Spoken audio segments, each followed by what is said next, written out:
Don't get me started from the bottom and forgot about it. You can't tell me nothing. What that mean? Got my money right. Spend a couple $100 as another night. Don't fuss, don't fight, don't bullshit. This scripture, I need a pulpit. Only go where the money is. It's a paper route. These fuck boys. Yo, Donnie Walkoff, fresh out of the nail polish remover bath. Just kidding. Yeah, man. So apparently, shout out to Jeremy Benjamin. Apparently, last video completely muted somehow. So we're gonna do a combination video on this one real quick. To talk about the Auburn game and preview the LSU game. So definitely a big win, right? I don't want to understate it or undersell it, but Auburn's been bad. They came out, seemed like they were going to steamroll as far as moving the ball and the line of scrimmage. And there's a lot of talk that we won the line of scrimmage battle that game. I didn't really see it that way. I just thought that the secondary was locked down, man. I mean, the tackling was good. But I mean, this whole stuff about our third down defense wasn't that great, man. I mean, it was good enough to win the game. Kevin Harris just broke tackles on first contact every time, and it was awesome to watch.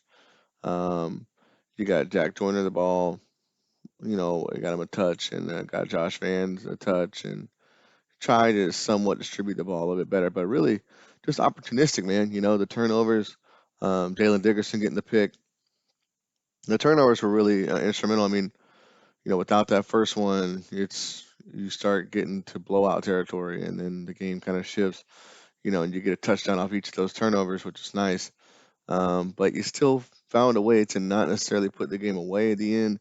And that's the part that kind of bugs me going forward is you play tougher teams that have been playing better than Auburn, like a Tennessee or something like that. And I mean, the reality is that you're up like that. I mean, we should have been able to score again at the end and put the game out of reach. And instead, we left it up to Auburn and Auburn's offense and our defense to win the game. And we've seen it time and time again during Muschamp's tenure is he'll do that. We play the conservative route, and then we kind of have to have our fingers crossed that the other team can't drive 80 yards with a minute left and score. And most of the time, you could say that they necessarily don't. I mean, it doesn't happen a lot, but it's just not an ideal scenario to be in. So I've been hearing it all week. 1933, blah blah blah blah blah.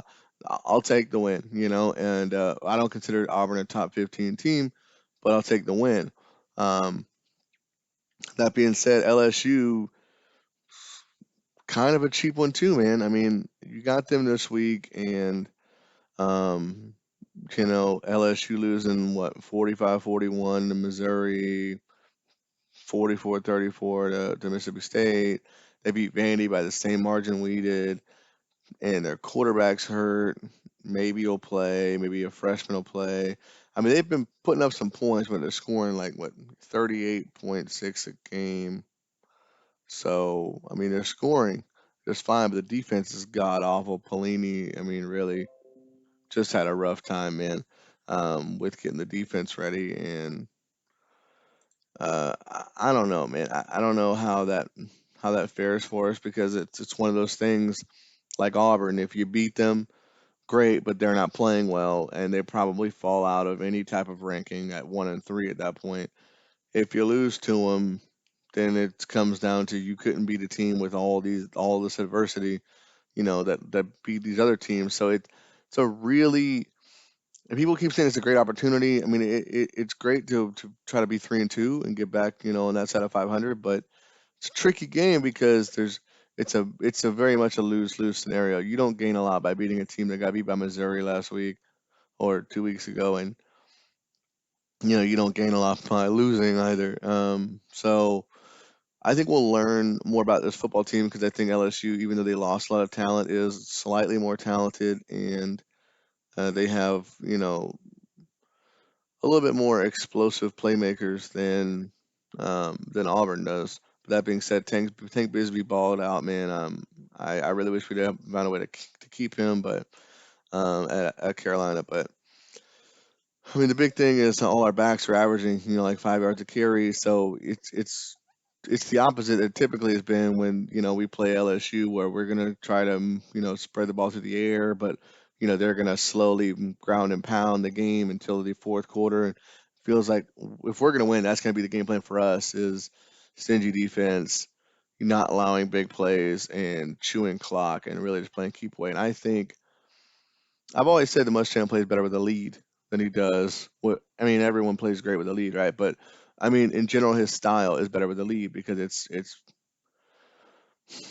Let me rephrase. It's not ideal with a lead, um, but this slow to the line, conservative play calling is great if you're getting 5 yards of carry and you're up by a touchdown, right? It's better that way. Now, I say that to say that it wasn't great at Auburn or against Auburn when it came to trying to close the game out because you would have liked to kind of like that whole Romeo Cornell deal with the Texans, right? You would have liked to have just take the risk and put it away.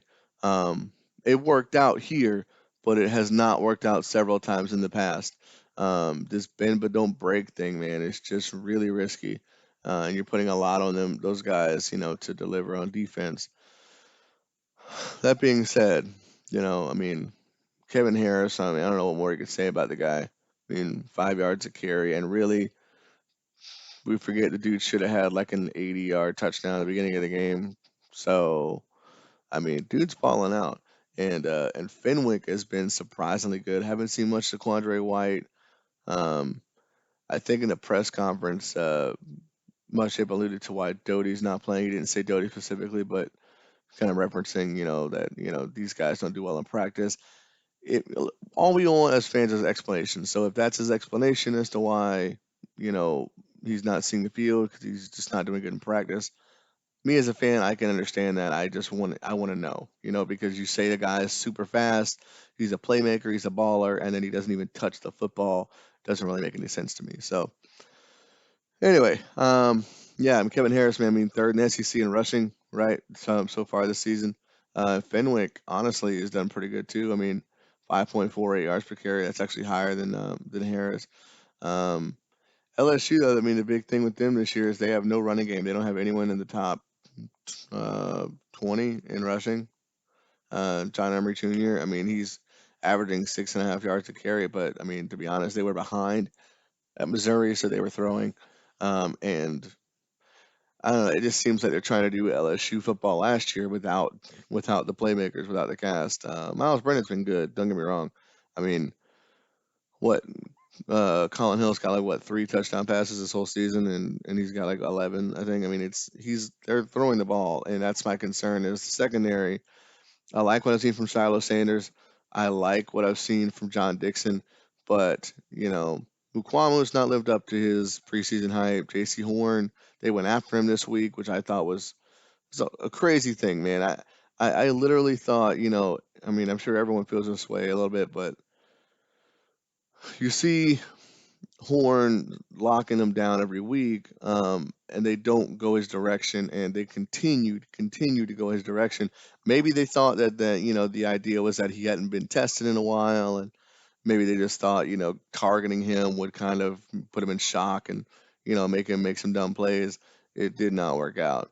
And I really just think if I was an Auburn fan that I would be on the fire miles on train. I mean, dude's an offensive genius, but I mean, I get the hiring of Chad Morris, and you think it kind of balances out the run pass game.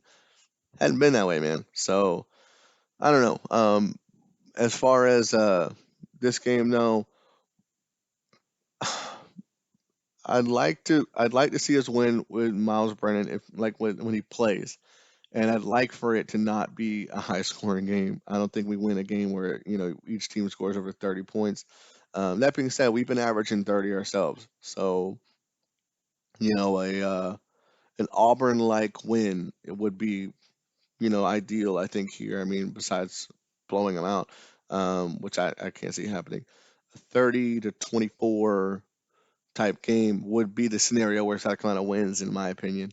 A loss could be ugly because, as I said before, we're not a team that plays well from behind.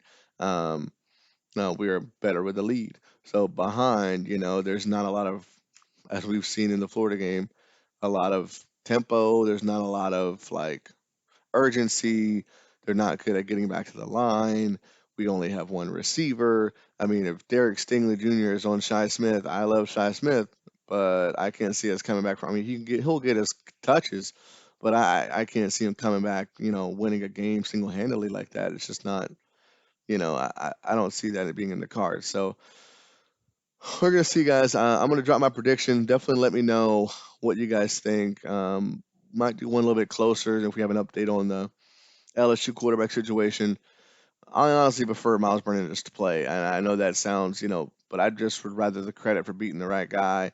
Plus, every time someone comes in that's not supposed to play against us, with the exception of Kentucky last year, I mean, freshmen do pretty good against us. You see Sam Howell. I don't remember if Kenny Hill was a freshman at A&M. I know he transferred, but um, Kyler Murray, like I know those guys are good, but I mean, freshmen don't do badly against us that I can imagine. And maybe Jarrett Garantano was the last one that I can think of. This is just off the top. I mean, freshmen we don't do what you think you do to freshmen. Um, so we'll see, guys. But let me know if you hate the video, love it, like it, whatever. Other than that, go Gamecocks.